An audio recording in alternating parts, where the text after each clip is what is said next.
একদিন বিশ্বনবী হঠাৎ আকাশের দিকে তাকালেন, তখন দেখছেন সূর্যের আলোটা একটু ক্ষীণ হয়ে আসছে, একটু কমে, মানে অন্ধকার অন্ধকার হয়ে আসছে। তখন উনি বুঝতে পারলেন জিব্রাহিল আলাহ সাল্লাম আসছে। তো হঠাৎ করে পাশে জিব্রাহিল আলাহ সাল্লাম এলেন, এসে আমার রসুলকে বলছেন, ইয়া রসুল্লাহ, আমি 1,40,000 ফেরেস্তা নিয়ে এসেছি। তখন বিষ্ণু বলছে, কেন? যে আপনি কি জানেন না, মদিনায় আপনার অমুক একটা নাম আছে, অমুক নামের একজন সাহাবী ইন্তেকাল করেছে।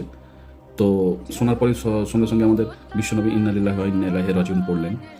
পড়ার পর বললেন, তখন জিব্রাইল আলাইহিস সালাম বললেন, ইয়া রাসূলুল্লাহ, আপনি একটা গায়েবানা না জানাজা পড়বেন না?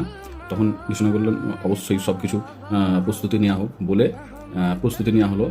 গায়েবানা জানাজার জন্য সবাই এলো। জানাজার কমপ্লিট হলো। হওয়ার পর আমাদের রসুল্লাহ জিব্রাহিল আলাইহিস সালামকে জিজ্ঞাসা করলেন, কী ব্যাপার জিব্রাহিল, তুমি এই এত 1,40,000 ফেরেস্তা নিয়ে তুমি আমার এই সাহাবীর জানাজাতে এসে সামিল হয়েছো, ব্যাপারটা কি? মানে কেন? তুমি তো অন্য কারোর বেলা আসো না এরকম। বলছে, ইয়া রাসূলুল্লাহ, তো আপনার এই যে সাহাবী ছিল, এনার একটা এমন আমল ছিল, এমন একটা আমল উনি করতেন, যেটার জন্য আমরা ফেরেশতারা দলে দলে এসে ওনার জানাজায় সামিল হয়েছি। তখন বিশ্বনবী জিজ্ঞেস করছেন, কোন আমলটা?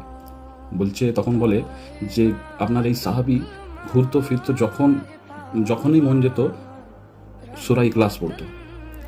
তো ওই জিকিরটা বা ওই আমলটার এত পাওয়ার, যার জন্য আমরা দলে দলে 1,40,000 ফেরেশতা নিয়ে আমি ওনার জানাজায় এসে সামিল হয়েছি।